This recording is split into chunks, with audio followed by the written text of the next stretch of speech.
প্রতি বছরের মতো এবারও আমার একটি প্রিয় জায়গা বর্ধমান ১০৮ শিব মন্দির। সেখানে গিয়ে হাজির হয়েছিলাম।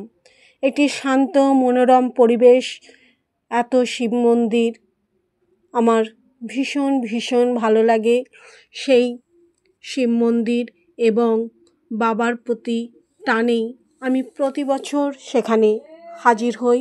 এবারও চলে গিয়েছিলাম। এই শিব মন্দিরের কিছু মাহাত্ম্য আছে। অনুমান করা হয় সারা ভারতে ১০৮ শিব মন্দির মাত্র দুটো জায়গায় আছে। আশ্চর্যজনকভাবে এই দুটি জায়গায় পূর্ব বর্ধমানে। মন্দিরে অধিষ্ঠিত ভোলানাথের প্রতি ভক্তদের অগাধ বিশ্বাস। ভক্তরা মনে করেন এই দুই মন্দিরে পুজো দিলে মুছে যায় গ্লানি, দূর হয় দুঃসময়। সারা বছর দেশের বিভিন্ন রাজ্য থেকে ভক্তরা এই মন্দিরে পূজা দিতে আসেন।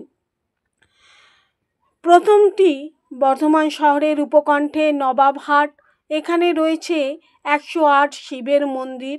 এখানে ১০৮টি শিব মন্দির রয়েছে আয়তকারে সাজানো। এই মন্দিরের ইতিহাস বহু প্রাচীন।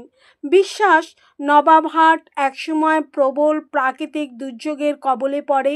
দুর্ভিক্ষে একের পর এক মৃত্যু শুরু হয়ে যায়। জনশূন্য হয়ে পড়ে গ্রাম। এই সময় গ্রামের উপর এসে পড়ে আরও এক দুর্যোগের কালো মেঘ। রাজা তিলকচাঁদের বিধবা পত্নী বর্ধমানের রানী বিষ্ণুকুমারীর সঙ্গে গোলযোগ বাঁধে ইংরেজদের। কিন্তু রানী ছিলেন শিবের ভক্ত। মহাদেবের আশীর্বাদে সে সময় বর্তমানে বড় বিপদ কাটিয়ে ওঠে। রানী নাকি সেই সময় স্বপ্নাদেশ পান মন্দির নির্মাণের জন্য। ১৭৮৮ সালে মন্দির স্থাপিত হয়। তৈরি হয় ১০৮ শিবের মন্দির। প্রত্যেকটি মন্দির ছোট কুঁড়ের ঘরের আকৃতি। প্রতিটি মন্দিরের ভিতরের স্থাপিত রয়েছে বিশ্বম্বর। ভক্তরা দুধ এবং জল দিয়ে মহাদেবের অভিষেক করেন। এরপর ফুল, ফল, মিষ্টি নিবেদন করেন। সুন্দর এবং মনোরম পরিবেশ, দেখতেই পাচ্ছ এই শিব মন্দির।